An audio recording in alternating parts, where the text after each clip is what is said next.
Bismillahirrahmanirrahim. Assalamualaikum warahmatullahi wabarakatuh. Hello everyone. In this video is going to present by me, Elsa Meliana, and my partner Isan Zainul Mutakin. We will explain about clothes. What is clothes? What is type of clothes? And so on. For further explanation, let's join our presentation. Clause is a group of words that form a sentence in English, consists of a subject and predicate. Jadi pengertian dari clause adalah sekumpulan kata yang berbentuk seperti kalimat dalam bahasa Inggris yang terdiri dari subjek dan predikat. The types of clause is dependent, independent, and elliptical clause.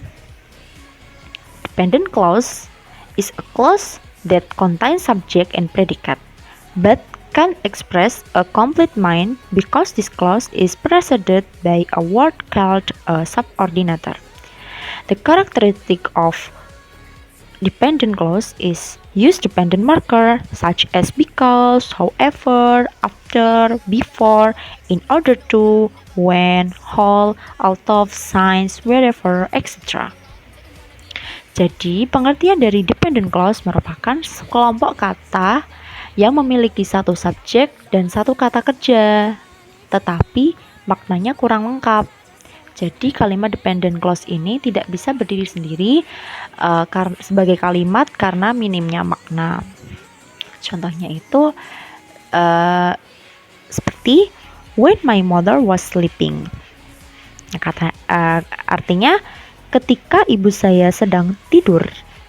Nah, kan masih menggantung ya teman-teman, artinya belum begitu jelas. Emangnya ketika ibu saya sedang tidur kenapa? Apa yang terjadi? Nah, harus disertai dengan penjelasan. Maka dari itu, when my mother was sleeping ini disebut sebagai dependent clause. Berdasarkan ciri-cirinya, di depannya didahului dengan use dependent marker, yaitu when. Types of dependent clause, that is noun clause, adjective clause, and adverb clause or adverbial clause. And then the first is noun clause. Noun clause is a clause that is used as a subject or object in a sentence.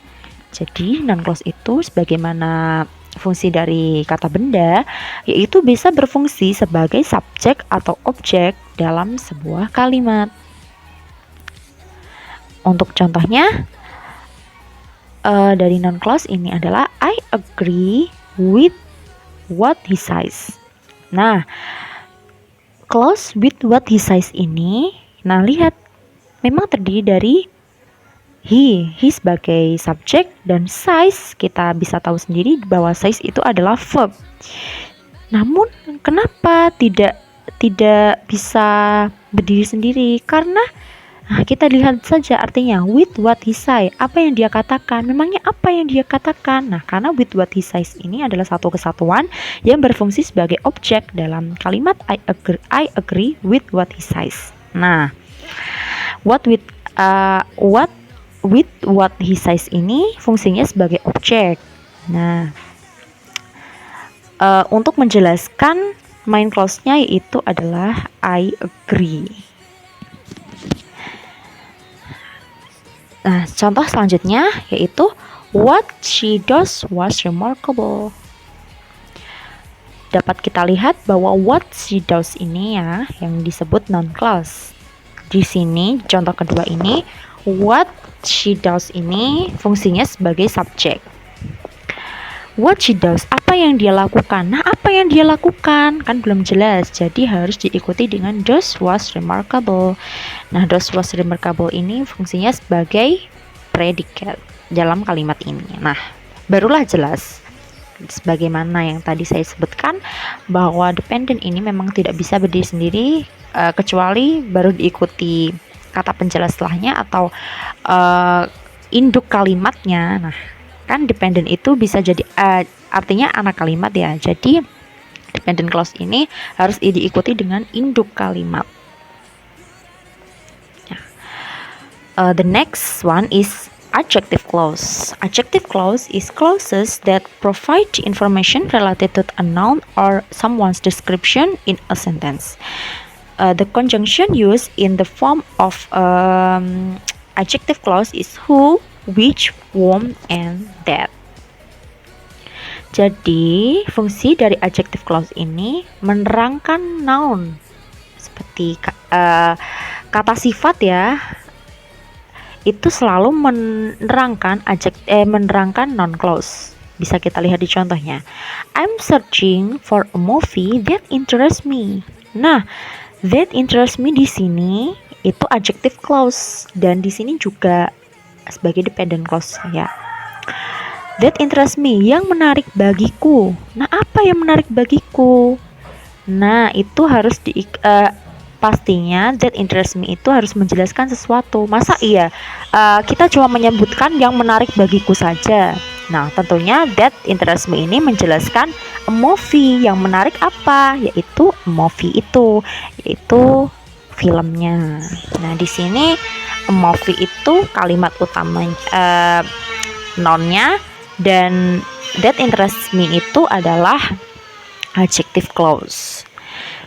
The second example, Dina said his gratitude to the lady who helped her cook the meal. Nah, di sini who helped her cook the meal adalah adjective clause karena clause who helped her cook the meal itu menjelaskan the lady. The lady ini di sini sebagai noun.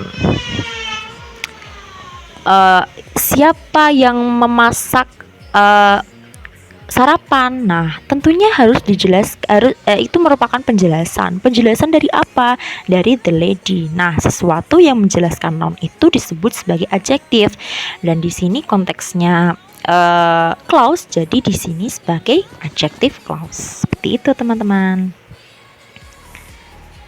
Nah, selanjutnya yaitu adverb clause atau disebut adverbial clause is used when there are two events in one sentence. There are two events atau events in one sentence.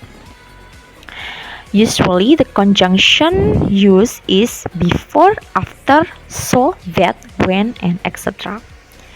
Nah, bisa kita lihat contohnya adverbial clause. When I arrive at home, the rain starts heavily. Dua kejadian yang terjadi dalam satu kalimat.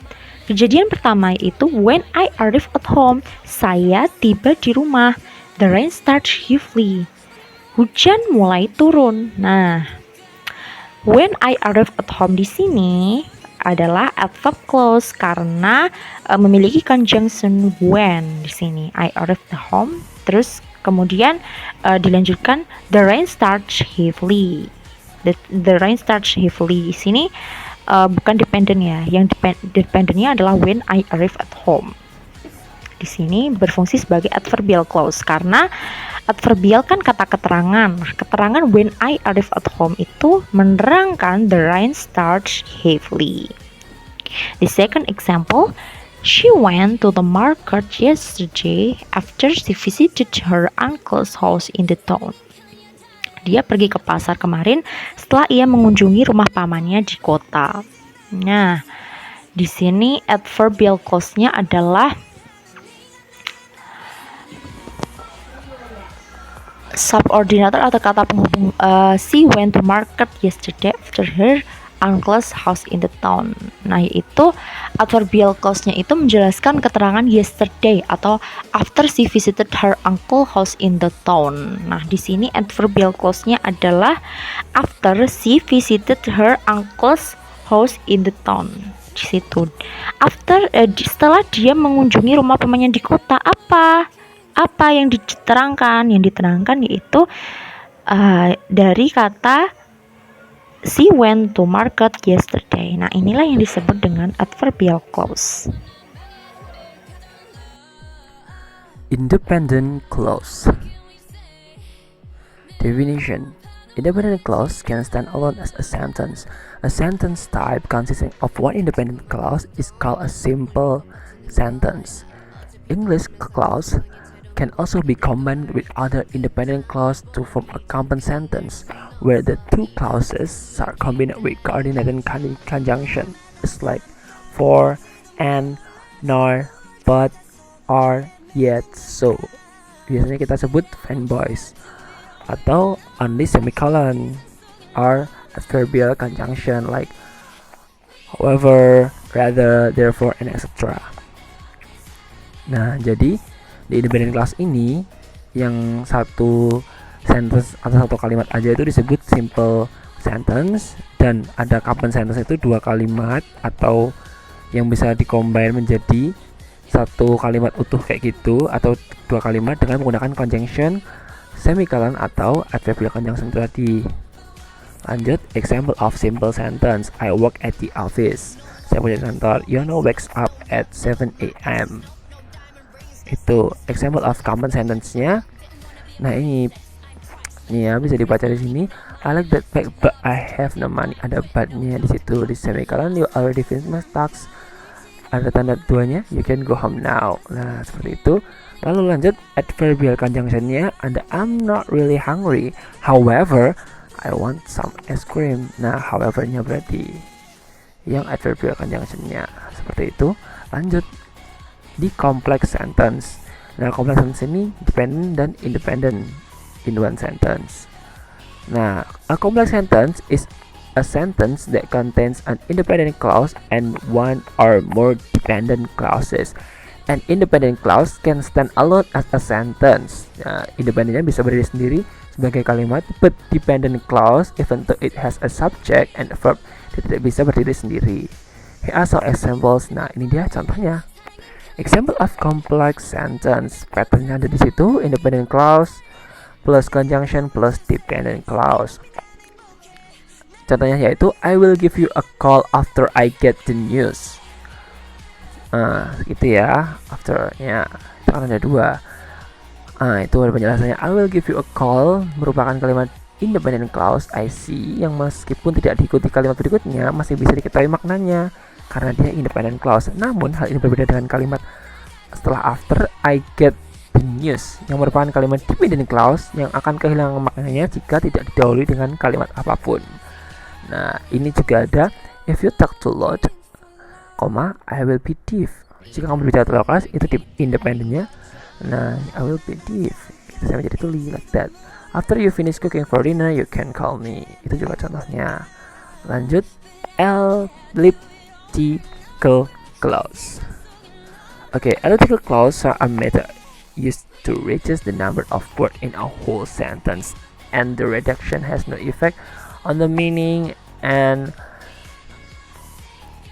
of the whole sentence. Jadi untuk mereduce atau mengurangi number of words, bagian hurufnya di sebuah katanya di sebuah kalimat. Nah, itu tidak, pengurangannya itu tidak berefek apapun pada katanya, ada artinya seperti itu. If another clause adds the word conjunction to a sentence, then this clause removes one aspect of the sentence and the idea or meaning of the sentence still connect or make sense. Nah, kayak gitu ya. Jadi ini here an example-nya. Examples.